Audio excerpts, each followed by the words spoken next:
Hello everyone, this is Neha and welcome to my channel teaching exams. Friends, आज के video में हम बात करेंगे सीटेट दिसंबर 2019 के मैथ्स के 15 क्वेश्चंस की, जो कि होंगे प्राइमरी लेवल के। रिमेनिंग 15 क्वेश्चंस के वीडियो का लिंक आपको डिस्क्रिप्शन बॉक्स में मिल जाएगा, आप वहां से देख सकते हैं। तो चलिए स्टार्ट करते हैं आज के पहले क्वेश्चन से। पहला क्वेश्चन है, 3 ब्रांड ए, बी तथा सी के पेन क्रमशः 10, 12 और 24 के पैकेटों में उपलब्ध हैं। यदि एक दुकानदार को तीनों प्रकार के पेन समान संख्या में खरीदने हैं तो उसके द्वारा खरीदे जाने वाले पैकेटों की न्यूनतम संख्या क्या होगी। तो देखिए, हमें इसमें क्या बताया जा रहा है कि 3 ब्रांड ए, बी और सी के पेन क्रमशः 10, 12 और 24 के पैकेटों में उपलब्ध हैं। यानी कि ब्रांड ए का जो एक पैकेट होगा उसमें 10 पेन होंगे, ब्रांड बी का एक पैकेट होगा उसमें 12 पेन होंगे और ब्रांड सी का एक पैकेट होगा उसमें 24 पेन होंगे। हमें ए, बी, सी के ऐसे कितने पैकेट लेने हैं कि तीनों में जो पेन की संख्या है वो बराबर आए, तो यही हमें बताना है। तो देखिए, 10, 12 और 24 का हम एलसीएम ले लेंगे। 10, 12 और 24 का 2 पंचे 10, 2 छंग 12, 2 एकम 2, 2 दूना 4, फिर 2 तियां 6, 2 छंग 12, 2 से जाएगा 5 का 5 रहा, ये 3 का 3 और 2 तियां 6, फिर एक बार ये 3 से जाएगा और फिर ये 5 से। ठीक है, तो 2 दूना 4, दूना 8, 8 तियां 24, 24 पंचे 120। एलसीएम कितना निकला? 120। अब हम इस एलसीएम का करें क्या? तो देखिए, ये जो 10 है 120 बटा 10, ठीक है, फिर 120 बटा 12, फिर 120 बटा 24। ठीक है, अब देखिए, 0 से 0 कैंसिल, ये ए का, ये बी का और ये सी का। ठीक है, फिर 12 एकम 12, 12 एकम 12 0, फिर 12 एकम 12, 0 का 0, 12 दूनी 24, 2 एकम 2, 2 पंचे 10। ए की वैल्यू आई है 12, बी की वैल्यू आई है 10, सी की वैल्यू आई है 5। यानी ए के हमें 12 पैकेट खरीदने होंगे, बी के हमें 10 पैकेट खरीदने होंगे और सी के हमें 5 पैकेट खरीदने होंगे। तो ऑप्शन नंबर सही होता है 4। देखिए कैसे, देखिए, ए के जब हम 12 पैकेट खरीदेंगे, एक पैकेट में कितने पेन निकलते हैं? 10 में, तो 12 पैकेट में कितने निकलेंगे? 120। ठीक है, बी के जब हम 10 पैकेट खरीदेंगे और एक पैकेट में कितने निकल रहे हैं पेन? 12, तो 10 गुणे 12 कितना हुआ? 120। फिर सी के जब हम 5 पैकेट खरीदेंगे और सी के एक पैकेट में कितने पेन हैं? 24, तो 24 पंचे 120, यानी कि 120 तीनों में बराबर आ रहा है। तो ऑप्शन नंबर सही हो जाएगा हमारा 4। अगला क्वेश्चन है, एक वर्ग की भुजा 4 सेंटीमीटर है, इसे काटकर 4 बराबर वर्गों में विभाजित किया गया है, प्रत्येक छोटे वर्ग का क्षेत्रफल क्या होगा? तो पहले हम वर्ग बना लेते हैं। देखिए, अब एक वर्ग की भुजा 4 सेंटीमीटर है, यानी कि एक भुजा कितनी है? 4 सेंटीमीटर। तो ये सब भी 4 सेंटीमीटर हो जाएंगी क्योंकि वर्ग है। ठीक है, इसे काटकर 4 बराबर वर्गों में विभाजित किया गया है, 4 बराबर वर्गों में। तो देखिए, इस वर्ग को 4 बराबर वर्गों में विभाजित करते हैं। तो जब इस एक भुजा की वैल्यू कितनी दे रखी है? 4, और हमने इसको वर्ग में ही विभाजित किया है, बीच से काटा है, तो आधी आधी कितनी हुई? 2 और ये 2। यहाँ से भी हमने इसको 2 भागों में विभाजित किया है, तो यहाँ तक की वैल्यू 2 आई और इतनी 2।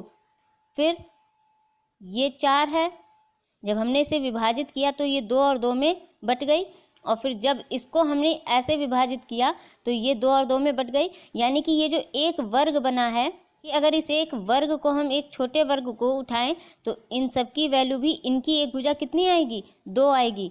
पूछा क्या जा रहा है? प्रत्येक छोटे वर्ग का क्षेत्रफल क्या होगा? वर्ग के क्षेत्रफल का फॉर्मूला होता है भुजा स्क्वायर।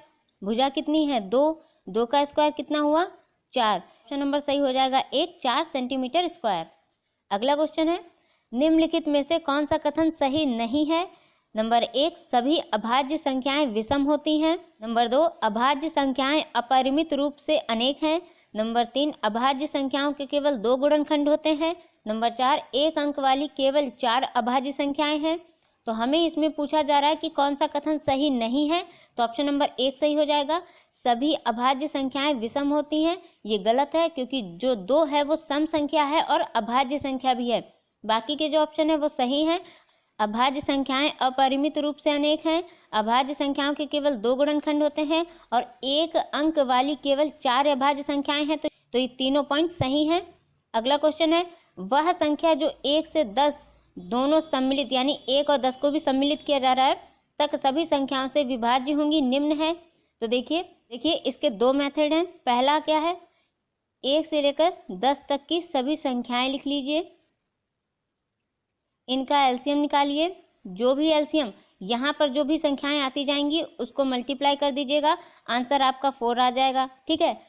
दूसरा मेथड है, 1 से लेकर 10 तक की जितनी भी संख्या हैं इन सभी संख्याओं से जो संख्या कट जाए वही आपका आंसर है। ठीक है। 10 3 से कटता है? नहीं, तो ऑप्शन 1 हमारा गलत हो जाएगा। क्या 100 3 से कटता है? नहीं कटता, तो ऑप्शन 2 भी गलत हो जाएगा। क्या 604 3 से कटता है? तो नहीं कटता है। 3 से कौन कौन सी संख्याएं कटती हैं?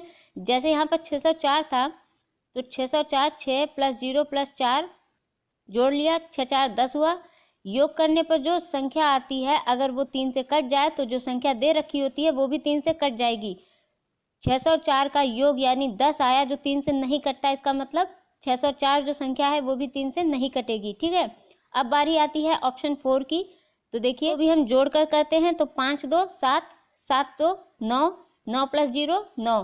क्या 9 3 से कटता है? कट जाता है। तो ठीक है, ऑप्शन नंबर 4 सही होगा क्योंकि ऑप्शन 1 2 और 3 तो 3 से ही नहीं कटते, तो ऑप्शन 4 ही बचता है, तो ऑप्शन 4 सही हो जाएगा।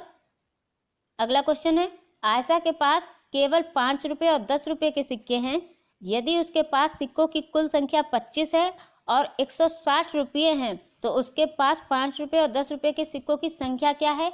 देखिए यहाँ पर सिक्कों की संख्या 50 दे रखी है और आयशा के पास जितने रुपए हैं यानी 160 रुपये हैं वो बता रखे हैं और हमें सिक्कों की संख्या पूछी है कि कितनी है। तो देखिए अगर आप इसे ऑप्शन से करेंगे तो लंबा हो जाएगा क्योंकि जरूरी नहीं है कि पहला ऑप्शन ही आपका सही हो। यहाँ पर आपका पहला ऑप्शन ही सही है लेकिन जरूरी नहीं है एग्जाम में आपका जो पहला ऑप्शन दे रखा हो वो सही हो, इसीलिए हम इसको बेसिक मेथड से करेंगे। देखिए तो मान लेते हैं कि 5 रुपये के सिक्कों की संख्या कितनी है? x है। ठीक है। प्लस 10 रुपये के सिक्कों की संख्या कैसे निकालेंगे? जब हमने 5 रुपये के सिक्कों की संख्या को x माना है तो 10 रुपये के सिक्कों की संख्या को हम कैसे मानेंगे? 25 - x, यानी कि जब हम 25 में से x घटा देंगे यानी 5 रुपये के सिक्कों की संख्या को घटा देंगे तो जितने बचेंगे वो 10 रुपये के सिक्कों की ही संख्या बचेगी, इसलिए 25 - x किया। ये किसके बराबर है? ये 160 रुपये के बराबर है। अब इस इक्वेशन को हम लोग सॉल्व कर लेते हैं। तो देखिए 5x प्लस 10 की 25 से मल्टीप्लाई किया तो आया 250 माइनस 10 की -x से गुणा की तो आया 10x माइनस का वो भी बराबर 160। फिर देखिए इसको हम इधर ले जाएंगे, 5x में से माइनस का 10x घटाएंगे तो माइनस का 5x बचेगा। फिर जब 250 को हम इधर लेके जाएंगे तो ये माइनस का 250 बनेगा जिसमें से हमें 160 को घटाना है। तो देखिए कितना आएगा? 0 से 0 गया, 0 बचा, 15 में से 6 गया तो 9 बचा, वो भी माइनस का 90। ठीक है। अब माइनस माइनस कैंसिल, 5 एकम 5, 5 एकम 5, 5 अठे 40, x की वैल्यू आई है 18। हमने 5 रुपये के सिक्कों की संख्या मानी थी x जो कि कितनी आई है? 18, और 10 रुपये के सिक्कों की संख्या मानी थी 25 माइनस x, 10 रुपये के सिक्कों की संख्या, तो 25 माइनस x कितना आया है? 18। 25 में से 18 चला गया, कितना बचेगा? 7। यानी 5 रुपये की सिक्कों की संख्या है 18 और 10 रुपये की सिक्कों की संख्या है 7। तो ऑप्शन नंबर हमारा सही हो जाएगा 1। अगला क्वेश्चन है, मान ज्ञात कीजिए। हमें इस इक्वेशन को सॉल्व करना है। तो देखिए सबसे पहले भाग करेंगे बोडमस के नियम के अनुसार। ठीक है। तो सबसे पहले भाग, तो बटे में आ जाएगा 7, 7 एकम 7, 7 3 21। फिर हम 3 की इससे मल्टीप्लाई कर लेते हैं तो कितना आएगा?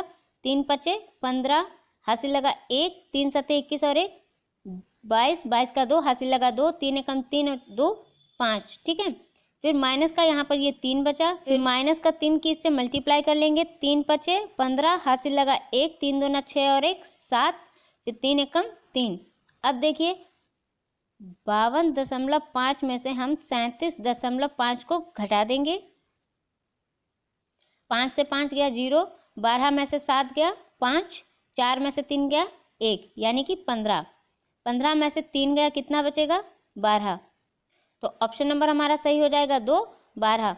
अगला क्वेश्चन है, एक बाग के वृक्षों में नीम के वृक्षों की संख्या 1/6 भाग है, आधे वृक्ष अशोक के हैं और शेष यूकेलिप्टस के हैं। यदि नीम के वृक्षों की संख्या 5 है तो बाग में यूकेलिप्टस के कितने वृक्ष हैं?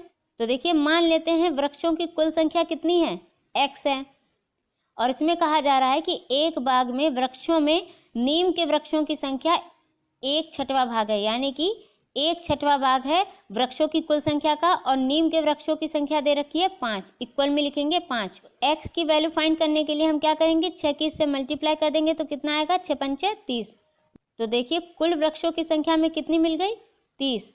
अब कहा जा रहा है कि आधे वृक्ष अशोक के हैं, तो 30 का आधा कितना हुआ? 15, और शेष यूकेलिप्टस के हैं। 30 में आधे वृक्ष अशोक के निकल गए तो बचे 15। 15 में हम 5 वृक्ष नीम के भी निकालेंगे तो 5 उसमें चले गए, तो कितना बचा? 10, यानी शेष यूकेलिप्टस के हैं तो कितने होंगे यूकेलिप्टस के? 10। तो ऑप्शन नंबर 2 सही हो जाएगा। अगला क्वेश्चन है, एक रेलगाड़ी दिल्ली से 29 अगस्त 2019 को 16:30 पर प्रस्थान करती है और अपने गंतव्य पर 31 अगस्त को 8:45 पर पहुंचती है। इस यात्रा का कुल समय बताना है हमें। तो देखिए, 29 अगस्त से 31 अगस्त का समय हमें बताना है। 29 अगस्त 2019 को 16:30 यानी 16:30 यानी कि 4:30 वो शाम का, ठीक है। तो देखिए, 29, 30, 31 हमें 3 दिनों का निकालना है। 29 अगस्त 2019 को 16:30 से चली तो 16:30। तो देखिए, 29 अगस्त से 30 अगस्त की 16:30 तक का समय कितना हो जाएगा? 24 घंटे प्लस, ठीक है। 31 अगस्त को 8:45 पर पहुंची, 8:45 दे रखा है, इसका मतलब ये सुबह का समय है। हमने कहाँ तक का जोड़ा है? शाम के 4:30 तक का, ठीक है। तो देखिए, 30 अगस्त के शाम के 16:30 से सुबह के 4:30 तक का समय जोड़ें तो कितना हो जाएगा? 12 घंटे। देखिए, 30 अगस्त की 16:30 से 31 अगस्त के 16:30 तक का समय अगर हम निकालते तो कितना हो जाता? 24 घंटे। लेकिन हमने कहा शाम के 16:30 का नहीं, सुबह के 4:30 तक का समय निकाला तो आधा हो जाएगा, यानी कि 12 घंटे हो जाएंगे। अब हम 4:30 से सुबह के 8:45 तक का समय निकाल लेते हैं। 4:30 से 5:30 तक का हुआ 1 घंटा, 5:30 से 6:30 का हुआ 2 घंटे, 6:30 से 7:30 तक का हुआ 3 घंटा, 7:30 से 8:30 का हुआ 4 घंटा, 8:30 तक का हुआ 4 घंटा, ठीक है। हमें जोड़ना कहाँ तक है? 45, यानी कि इसमें हम 15 मिनट और जोड़ लेंगे। 4 घंटे 15 मिनट हम और जोड़ते हैं, 4 घंटे 15 मिनट हम और जोड़ लेंगे। तो घंटों को पहले जोड़ लीजिए, कितना हुआ? 24 और 12 कितना हुआ? 36, 36 और 4 कितना हुआ? 40, यानी 40 घंटे और ये 15 मिनट, 40 घंटे 15 मिनट, यानी ऑप्शन नंबर 4 सही हो जाएगा। अगला क्वेश्चन है, निम्नलिखित में से किसमें लंबाइयों को घटते क्रम में व्यवस्थित किया गया है? तो देखिए, घटते क्रम में बताना है, यानी कि डिसेंडिंग ऑर्डर में बताना है। जैसे सबसे पहले सबसे बड़ा, फिर उससे छोटा, फिर उससे छोटा, फिर सबसे छोटा, ठीक है। तो देखिए, तो कैसे करेंगे? देखिए, एक श्रृंखला याद कर लीजिए, milli, centi, deci, metre, deca, hecto, kilogram, ठीक है। इस सीरीज को आप याद कर लीजिए तो आपको आसानी हो जाएगी मीटर को सेंटीमीटर में, किलोमीटर को मीटर में बदलने में। तो देखिए, यहाँ पर क्या दे रखा है? 8500 मिलीमीटर, ठीक है। इसको हम मीटर में चेंज करें तो कैसे करेंगे? मिली सेंटीमीटर ये है ना, तो यहाँ पर 1 लिख लिया, और मीटर तक करना है तो 0 बढ़ाते जाइए। जब इधर से हम किसी भी चीज़ को इसमें कन्वर्ट करते हैं तो हम क्या करते हैं? डिवाइड करते हैं। और जब इधर से हम इधर के किसी भी यूनिट में हम किसी को चेंज करते हैं तो क्या करते हैं?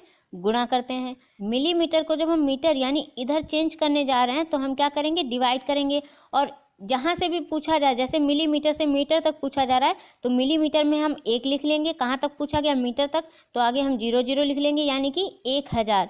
यानी कि मिलीमीटर से मीटर को चेंज करने में हम 1000 से भाग करेंगे। ठीक है, इसको समझ गए। अगर यहीं पर अगर हमें सेंटीमीटर से मीटर में चेंज करना होता तो सेंटीमीटर में हम लिखते 1, 2 जीरो, मीटर तक जाते, यानी कि सेंटीमीटर से मीटर में चेंज करने के लिए हम 100 से भाग करेंगे। ठीक है, यहाँ पर मिलीमीटर को मीटर में चेंज करने के लिए हम 1000 से भाग करेंगे। ठीक है, अब देखिए इस संख्या को जब हम मीटर में चेंज करेंगे तो हम 1000 से भाग करेंगे। ठीक है, कितना आएगा, 2 जीरो कैंसिल हो जाएंगे, ये जीरो कैंसिल गया और बीच में पॉइंट बढ़ा, यानी कि 8.5 मीटर हो गया। ठीक है, अब देखिए 800 सेंटीमीटर 8 मिलीमीटर में चेंज करेंगे तो कितने से डिवाइड करेंगे, 100 से करेंगे, प्लस 8 मिलीमीटर को जब हम मीटर में चेंज करेंगे तो कितने से डिवाइड करेंगे, 1000 से करेंगे। तो सेंटीमीटर जीरो जीरो कैंसिल हो गया, ये मीटर में कन्वर्ट हुआ, 8 आया। ठीक है, मिलीमीटर यानी कि 3 जीरो कैंसिल करेंगे तो 3 डिजिट से पहले पॉइंट लगना पड़ेगा, तो 8 लिख लिया, 2, 3 जीरो कैंसिल किए, 1 2 3, 3 डिजिट से पहले हमने पॉइंट लगाया, यानी कि इसकी वैल्यू कितनी आई, 8.008। ठीक है, अब हम 80 डेसी मिलीमीटर 8 सेंटीमीटर को मीटर में कन्वर्ट करेंगे। तो देखिए कैसे करते हैं, 80 डेसी मिलीमीटर को जब हम मीटर में कन्वर्ट करेंगे तो सीरीज याद कीजिए, milli centi deci, deci metre, deci के बाद मीटर आ गया, यानी कि डेसी की जगह 1 लिखेंगे, मीटर की जगह 0 लिखेंगे, यानी कि हम 10 से डिवाइड करेंगे। तो 80 डेसीमीटर को मीटर में चेंज करने के लिए हम 10 से डिवाइड करेंगे, प्लस 8 सेंटीमीटर को मीटर में चेंज करने के लिए हम 100 से डिवाइड करेंगे। तो 0 से 0 कैंसिल, तो ये तो 8 हुआ, पॉइंट बढ़ा लिया, ये प्लस का निशान पॉइंट की जगह पर है। ठीक है, फिर 2 जीरो यहाँ से कैंसिल किए, यानी कि 2 डिजिट के बाद पॉइंट आना चाहिए, तो 1 डिजिट तो 8 हो गई और 1 हमने जीरो बढ़ा लिया, 8.08 मीटर हो गया। ठीक है, अब क्या बचा, 8 मीटर। अब हम इन संख्याओं को डिसेंडिंग ऑर्डर में अरेंज करेंगे। तो देखिए सबसे बड़ी डिजिट इसमें से कौन सी होगी, 8.5 मीटर, और 8.5 मीटर किससे आया, 8500 मिलीमीटर से आया। ठीक है, फिर देखेंगे इन तीनों में सबसे बड़ी और 8.5 मीटर से छोटी कौन सी संख्या है, 8.08 किससे आया था, 80 डेसीमीटर 8 सेंटीमीटर से, तो इसके बाद 80 डेसीमीटर 8 सेंटीमीटर यहाँ पर कॉमन नहीं है। ठीक है, अब देखिए ये डिजिट कैंसिल, ये डिजिट कैंसिल, अब इन दोनों में ये रह गई 8.008, ये 8 मीटर से बड़ी भी है और 8.08 से छोटी है, तो हमारी श्रृंखला कौन सी सही होगी, ऑप्शन नंबर 4। ठीक है, अगला क्वेश्चन है, एक 180 सेंटीमीटर लंबी तार को एक आयत का रूप दिया गया, यदि आयत की चौड़ाई 30 सेंटीमीटर है तो इसकी लंबाई क्या है। तो ठीक है, लंबाई को मान लेते हैं हम x। 180 सेंटीमीटर लंबी तार को एक आयत का रूप दिया, ये कोई तार मान लीजिए आप, इसकी लंबाई कितनी है, 100 सेंटीमीटर। इसी को मोड़कर अगर हम आयत बना लें तो आयत इसी तार का ही तो बनाया गया, और इस तार की लंबाई कितनी बताई है, 180 सेंटीमीटर, यानी कि इस आयत का परिमाप जो है वो कितना होगा, इस तार की लंबाई ही तो होगी, यानी इस आयत का परिमाप भी 180 सेंटीमीटर होगा। आयत की चौड़ाई हमें दी है 30 सेंटीमीटर, लंबाई पूछी है तो लंबाई मान ली हमने x। तो आयत के परिमाप का फॉर्मूला क्या होता है, आयत का परिमाप बराबर 2 गुणे लंबाई प्लस चौड़ाई। तो आयत का परिमाप हम कितना मानेंगे, 180 सेंटीमीटर, तो आयत का परिमाप बराबर 2 गुणे लंबाई, लंबाई हमने मानी x प्लस चौड़ाई, चौड़ाई दे रखी है 30। अब इस इक्वेशन को हम सॉल्व करते हैं, तो 180 बराबर 2x प्लस 30 की 2 से गुणा करेंगे तो 60, 60 को इधर ले गए, 180 माइनस 60 किया तो कितना आया, 120 बराबर 2x, 2 एकम 2, 2 छंग 12, 0, x की कितनी वैल्यू आई, 60 सेंटीमीटर। ठीक है, तो ऑप्शन नंबर सही हो जाएगा 2, 60 सेंटीमीटर। अगला क्वेश्चन है, कक्षा 2 के छात्रों को 44 लिखने के लिए कहा गया तो कुछ ने 404 लिखा, अध्यापक के रूप में आप इसको कैसे संबोधित करेंगे। नंबर 1, उनकी कॉपियों में सही उत्तर लिखेंगे। नंबर 2, उन्हें मूर्त पदार्थ से विनिमय नियम समझाएंगे। नंबर 3, उनको उस समूह में रखेंगे जिसने सही लिखा है। नंबर 4, उन्हें सही उत्तर प्राप्त करने के लिए कहेंगे। तो देखिए कक्षा 2 के छात्रों को 44 लिखने के लिए कहा गया तो कुछ ने 404 लिखा। अध्यापक के रूप में आप इसको कैसे संबोधित करेंगे? तो ऑप्शन नंबर 2 सही हो जाएगा। उन्हें मूर्त पदार्थ से विनिमय नियम समझाएंगे। मूर्त पदार्थ मतलब उन्हें हम कुछ प्रत्यक्ष रूप से समझाएंगे। कैसे? जैसे हम मान लीजिए अपने पास 44 पेन रखेंगे और बच्चे को देंगे हम 404 पेन, ठीक है। अब हम बच्चे से कहेंगे 404 पेन तुम मुझे दो, मैं तुमको बदले में 44 पेन दूंगा। तो क्या होगा? इससे बच्चा समझ जाएगा कि 404 पेन ज़्यादा हैं, 44 पेन कम हैं, ठीक है। हम बच्चों को इस एक्टिविटी से समझाएंगे। तो ऑप्शन नंबर 2 सही हो जाएगा। उन्हें मूर्त पदार्थ से विनिमय नियम समझाएंगे। अगला क्वेश्चन है, गणित के प्राथमिक पाठ्यक्रम में प्रतिचित्रण यानी कि मैपिंग का परिचय देने का मुख्य प्रयोजन क्या है? नंबर 1 त्रिविम विचार क्षमता को प्रोत्साहन देना। नंबर 2 आनुपातिक विवेचना को प्रोत्साहन देना। नंबर 3 विषय को सरल और रुचिकर बनाना। नंबर 4 संख्याओं की नीरसता को समाप्त करना। तो देखिए, गणित के प्राथमिक पाठ्यक्रम मैपिंग का परिचय देने का मुख्य प्रयोजन होता है त्रिविम विचार क्षमता को प्रोत्साहन देना और विषय को सरल और रुचिकर बनाना। तो पॉइंट 1 और 3 सही होगा। तो ऑप्शन नंबर सही होता है 1 और 3। अगला क्वेश्चन है, एनसीएफ राष्ट्रीय पाठ्यचर्या 2005 के अनुसार निम्नलिखित में से कौन से विषय प्राथमिक विद्यालय में गणित पाठ्यक्रम का भाग नहीं है? नंबर 1 चौपड़ यानी टाइलिंग। नंबर 2 सममिति। नंबर 3 प्रतिरूप या फिर नंबर 4 अनुपात। सममिति यानी सिमेट्री, प्रतिरूप यानी पैटर्न। तो देखिए, एनसीएफ 2005 के अनुसार निम्नलिखित में से कौन से विषय प्राथमिक विद्यालय में गणित के पाठ्यक्रम का भाग नहीं है? तो ऑप्शन नंबर 4 सही हो जाएगा, अनुपात। अनुपात जो है वो प्राथमिक विद्यालय में गणित पाठ्यक्रम का भाग नहीं है। अगला क्वेश्चन है, सूत्र का प्रयोग किए बिना अध्यापक निम्नलिखित में से किन साधनों या शिक्षण अधिगम सामग्री का प्रयोग यह दर्शाने के लिए कर सकता है कि विभिन्न आयामों वाले 2 आयतों का क्षेत्रफल समान हो सकता है? नंबर 1 पैमाना। Number 2 graph. नंबर 3 धागा। Number 4 tile. तो देखिए, विभिन्न आयामों वाले 2 आयतों का क्षेत्रफल समान है, इसको प्रदर्शित करने के लिए हम ग्राफ पेपर का इस्तेमाल कर सकते हैं और टाइल का उपयोग कर सकते हैं। तो ऑप्शन नंबर सही हो जाएगा 2 और 4। अगला क्वेश्चन है, निम्न में से गणित में उपलब्धि कम होने का कारण क्या हो सकता है? नंबर 1 लिंग। नंबर 2 सामाजिक सांस्कृतिक पृष्ठभूमि। नंबर 3 गणित का स्वरूप। नंबर 4 व्यक्ति की स्वाभाविक क्षमता। तो गणित में उपलब्धि कम होने का कारण क्या हो सकता है? तो ऑप्शन नंबर 4 सही हो जाएगा, व्यक्ति की स्वाभाविक क्षमता। तो ये थे 15 क्वेश्चंस मैथ्स के। होपफुली फ्रेंड्स आपको सारे क्वेश्चन समझ में आए होंगे। और अगर आपको यह वीडियो अच्छा लगे तो मेक श्योर मेरे चैनल को सब्सक्राइब करें, वीडियो को लाइक करें और बेल बटन को प्रेस करना ना भूलें ताकि मेरी नई वीडियोस की नोटिफिकेशन आप तक पहुंच सके। Till then bye, take care and thank you for watching.